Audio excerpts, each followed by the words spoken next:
Hi, I'm Ray Scott, your friendly neighborhood photographer, and welcome to Visual Art Photography Tutorials, where today on Neighborhood Photographer, we're going to be taking an in-depth look at depth of field. Now, depth of field is extremely important to photographers. Why? Because it adds a whole new world of creativity for you if you understand it. Now, depth of field can be a complex thing, and it can be kind of hard to get your head wrapped around it, but I'm going to make it as easy as possible for you today. Depth of field is made up of three major components. And in understanding those three components, everything will become crystal clear. Back in a moment.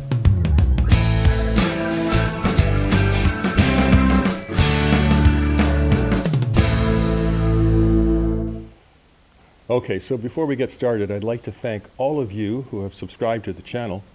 Much appreciated. And for those of you who haven't subscribed yet, hey, come aboard. We'd love to have you. Lots of really interested and talented photographers who have subscribed to the channel. All right, so depth of field. Three really important aspects to remember when you're talking about depth of field. One, the aperture. Two, how close you are to the subject that you're focusing on. And three, the focal length of the lens. All right, so first of all, what is depth of field? Well, depth of field, put simply, is the amount that your image is in focus. The amount of focus area that there is around the subject that you focused on. Now today I'm going to use these great pillars of this beautiful historic building to demonstrate what depth of field is all about. We're going to cover the aperture, we're going to cover how close you are to the subject that you're focusing on, and we're going to talk about focal length. Those three things are going to affect the depth of field of your images. So first, aperture.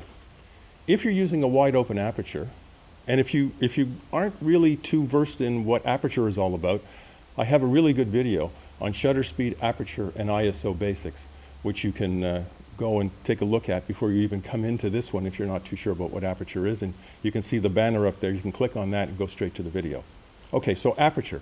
If you're using a wide open aperture, say of f2.8 or f4, it means you have a very shallow depth of field, which means that the subject that you are focusing on will be in focus, but things in front of it and elements in back of it will be out of focus. And you know something? You may want that effect, especially if you're shooting people. Because if the person's in focus, and I'm sure you've seen this, and the background's blurry, it looks really good. And you know something? That's the big difference between someone who's just taking snaps and someone who wants their images to look like they were taken by a pro. Depth of field is really important. It opens up a whole new world of creativity for you if you understand depth of field. So, shallow depth of field, let's say at f4. And by the way, this particular video right now is being shot at f4. I'm in focus. All those columns back there are blurry. So I'm going to show you examples at f4, and then we're going to really extend the depth of field by using a small aperture. We're going to use f16, and you're going to see me in focus, and you're going to see most everything back there in focus, or at least in more focus than it's in at f4. So we're going to show that example. In fact, I'll show it right now. Okay? So up there on the screen right now should be a shot at f4 and then a shot at f16. And you can see the difference when you change the aperture. Okay? From a large aperture, f4, to a small aperture, f16. Now, also really important is going to be how close you are to the subject. Now, the closer you are to the subject, the less depth of field you're going to have. So what I'm going to show you now is a shot that is taken closer to one of these pillars. All right, and you're going to see how the depth of field at f4 is very, very shallow. Everything in front of it's out of focus, everything in back of it's out of focus. And I'm very close to the pillar.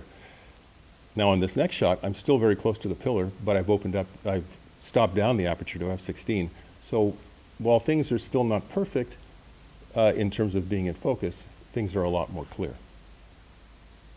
Okay, so you see that as well.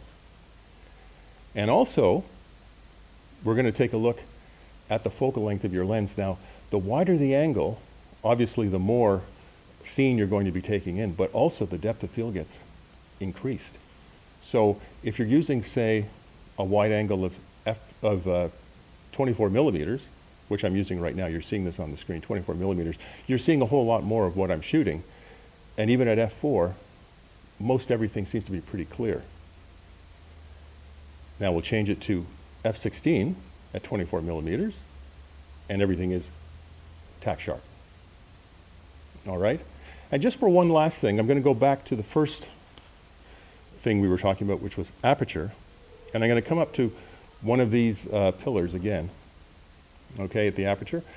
And I just want you to see again, once again, how that affects your depth of field in terms of what's in focus in front of the pillar and what's in focus in back of the pillar. And you can see that at f4, things are really quite out of focus, which can be a really nice effect. Now, before we wrap this up, I'm going to leave you with a few examples, some real-world examples of what depth of field can mean in your photography, and it gives you a good idea of how things can look. In the first one, it's called Leaves on a Fence, and we're using a very shallow depth of field, f4, and you can see the leaves and the fence itself are very clear while the background is blurry. That's the effect you want. And in this second shot, refracted coneflower, I'm actually using an f-stop of f8 because at f16 that depth of field was a little bit too narrow for what I wanted, and the flower in the back was a little too clear, and at f4 a bit too shallow, the flower was a little too fuzzy. I wanted to make sure that you knew it was a flower in back, but I didn't want it to take away from the subject, which of course is the drop of water. And I was very, very close, by the way, to that drop of water with my macro lens. In this next example, Early Spring Creek, a very long depth of field at f16, very deep, so that everything was clear from front to back. And in this last image, a shot at Port aux Basques in Newfoundland, another f16 shot because you wanted maximum depth of field.